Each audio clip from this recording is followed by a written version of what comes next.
મહિલાઓ નિવાસ સ્થાનેથી ખાખરા બનાવી અને હજારો રૂપિયાની આવક મેળવતા થયા છે। અમરેલી જિલ્લાના ગ્રામીણ વિસ્તારમાં રહેતી મહિલાઓ આત્મનિર્ભર બની રહ્યા છે। મહિલાઓ નિવાસ સ્થાનેથી અલગ અલગ પ્રકારના અથાણા બનાવે છે અને તેનું વેચાણ કરી અને સારી આવક મેળવી રહ્યા છે।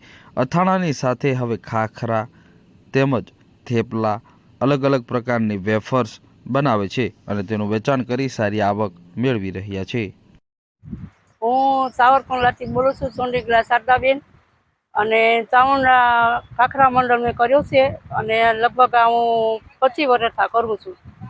અથાણા, ખાખરા, વેફરું એવું બધું। અને અત્યારે હાલમાં મારા થેપલા, ચકરી આ તે બધી વસ્તુ ઓર્ડર પ્રમાણે કરી આપું છું।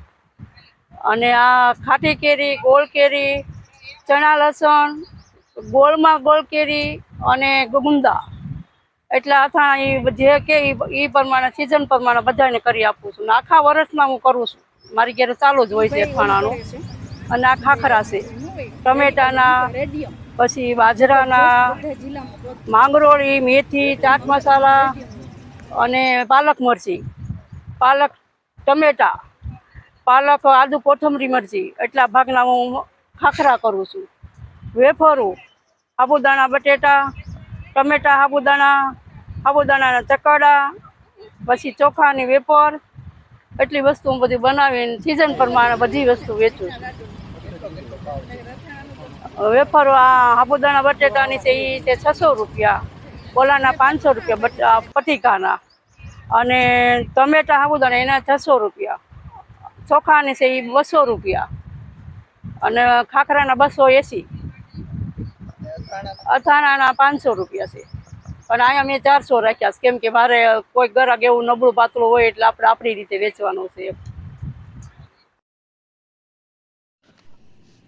આત્મનિર્ભર મહિલાઓ હાલ પોતાના પરિવાર સાથે ખભે ખભો મિલાવી રહ્યા છે અને પરિવારમાં ખાસ કરીને સંતાનોના અભ્યાસ માટે ખાસ તકેદારી રાખતા હોય છે। ત્યારે મહિલાઓ ખાખરા તેની સાથે અથાણા બનાવે છે અને વેચાણ કરે છે। આત્મનિર્ભર બનેલા મહિલાઓ ખાસ કરીને હવે ગ્રામીણ વિસ્તારની અંદરથી પ્રોડક્ટનું ઓનલાઈન અને ઓફલાઈનના માધ્યમથી વેચાણ કરી રહ્યા છે અને ઘરઘરાવ તૈયાર કરવામાં આવી વસ્તુની માંગ પણ સતત વધી રહી છે। લોકો હવે ફેક્ટરીમાં બનતી વસ્તુને બદલે ઘરે બનાવી રહેલા મહિલાઓ પાસેથી આવી ખરીદી વધુ કરી રહ્યા છે અને હાલ આ મહિલાઓને પણ એક પ્રકારનું પ્રોત્સાહન મળી રહ્યું છે અને સાથે મહિલાઓ પણ આત્મનિર્ભર બની રહ્યા છે।